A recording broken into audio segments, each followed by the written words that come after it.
ডাকসু নির্বাচনের আরও তথ্য আপনাদেরকে জানানোর চেষ্টা করছি। আমাদের সাথে যুক্ত হবেন আমাদের আরেক সহকর্মী রাশিদুল হক রুশো। রুশো, যেমনটি জানাচ্ছিলাম যে সকাল ৯টায় ভোট গ্রহণের কথা রয়েছে। নির্বাচনী পরিবেশ কেমন দেখছেন আপনি সেখানে?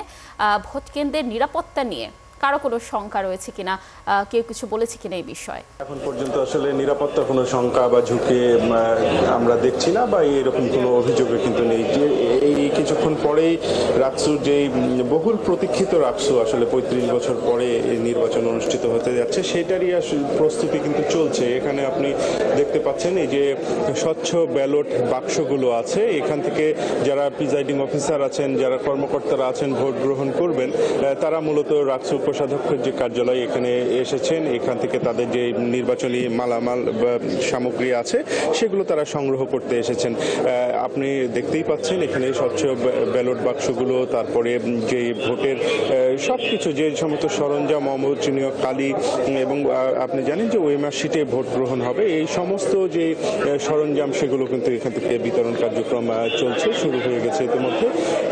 এই কেন্দ্র 17টি যে কেন্দ্র আছে, এখানে 990টি বুথে ভোট গ্রহণ অনুষ্ঠিত হবে। তো একটি বড় কর্মযোগ্য, এবং সেই জন্য খুব সকাল সকাল এই কাজটি শুরু হয়ে গেছে।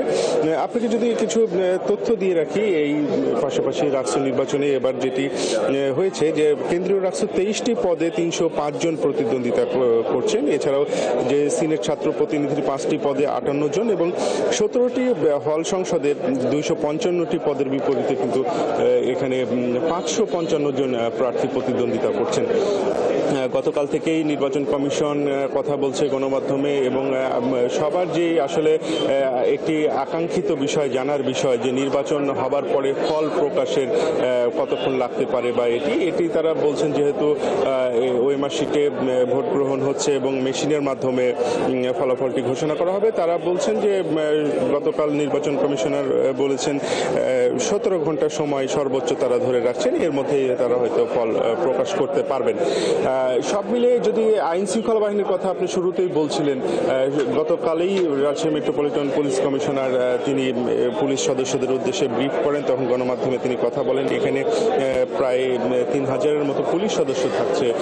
এছাড়াও এর পাশাপাশি 6 প্ল্যাটুন বিজিবি এবং 12 প্ল্যাটুন র্যাব সদস্য থাকবেন। তো সব মিলিয়ে পুরো ক্যাম্পাস আসলে নিরাপত্তার চাদরে বেষ্টিত থাকবে। এর পাশাপাশি যেটি হয়েছে যে দীর্ঘদিন পরে রাকসু অনুষ্ঠিত হওয়ার কারণে এখানে ভোটার, প্রার্থী সবার মধ্যে এক ধরনের উচ্ছ্বাস। সবাই চাইছেন যে অংশগ্রহণমূলক একটি রাকসু, এবং এই শুধু নির্বাচন নয়, নির্বাচন পরবর্তী সময়েও যেন ফলাফল যাই আসুক, সবার ভিতরে যে সৌহার্দ্যটি এই নির্বাচনকে কেন্দ্র করে গড়ে উঠেছে, সেই সৌহার্দ্য যেন বজায় থাকে। তো সব মিলে এখন একেবারে পুরোপুরি প্রস্তুত রাকসু নির্বাচন ভোট গ্রহণ অনুষ্ঠিত হবার জন্য। হাতে আর মাত্র 2 ঘন্টা আছে। ঠিক 9টা থেকেই একটানা বিকেল 4টা পর্যন্ত ভোট গ্রহণ চলবে। এরপরে ভোটের যে ব্যালট পেপারগুলো সেগুলো সংগ্রহ করে সেটি কিন্তু গণনা হবে এই যে রাকসুর যে কোষাধ্যক্ষের কার্যালয়, এর পাশেই এই সংলগ্ন এই ভবনেই এই কাজী নজরুল ইসলাম মিলনায়তন, এই মিলনায়তনে কিন্তু যে ভোট গণনার কাজ সেটি কিন্তু চলবে। আপনি থাকুন সেখানে, নিশ্চয়ই আমরা আবারও আপনার সাথে যুক্ত হব এবং আরও কিছু তথ্য দর্শকদেরকে আপনার মাধ্যমে জানানোর চেষ্টা করব। দর্শক সহকর্মী রুশো যুক্ত ছিলেন। আমাদের আরেক সহকর্মী শাহরিয়ার ইমতিয়াজ রয়েছেন রাকসু নির্বাচনের আরও কিছু তথ্য তার মাধ্যমে আপনাদেরকে জানানোর চেষ্টা